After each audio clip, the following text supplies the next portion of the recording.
I want to be somewhere where there's real activity. There's people in the streets, there's people walking around, there's terraces, there's cafes. I want to feel part of the city, and the only way to do that is really here in the downtown part of the city.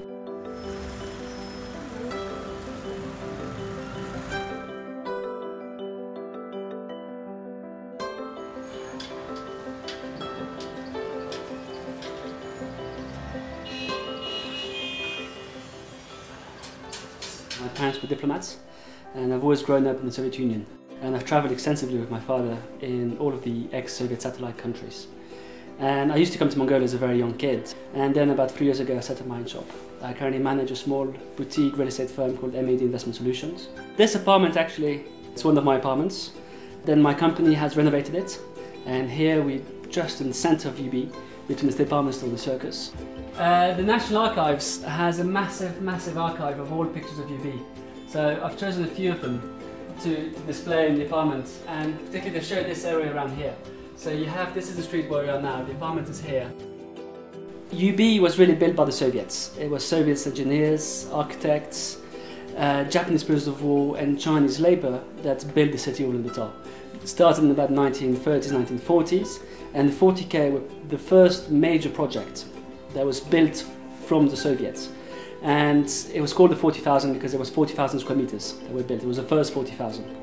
And the Russians did something extraordinary because they built parallel and perpendicular system of roads with interior courtyards, which are really lovely. And on the outside you have the commercial spaces, and on the inside you have the residential spaces. They were extremely well built, massively thick walls, 80 centimeter thick walls, high ceilings, 3.3 meter ceilings. Very well insulated, very strong acoustic protection, and generally speaking they're the best quality buildings today in UB. When I bought it, it was 2 apartments.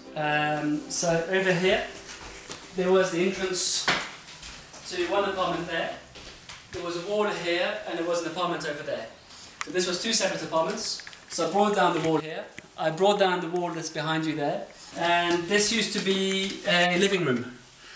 So now it's been transformed into a bedroom. I've brought this wall forwards. I've put beams across all the ceilings. This used to be a balcony, and the reason for this is because we have long winters of 7-8 months.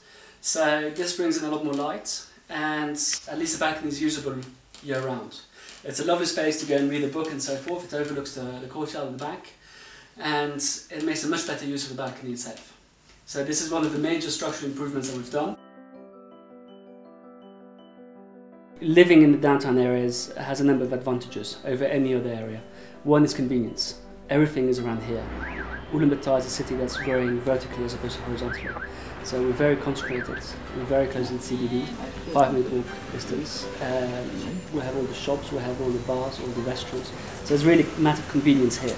And what's mostly important following that aspect is the fact that you can walk everywhere. Traffic in UB is really terrible. There's traffic jams all the time.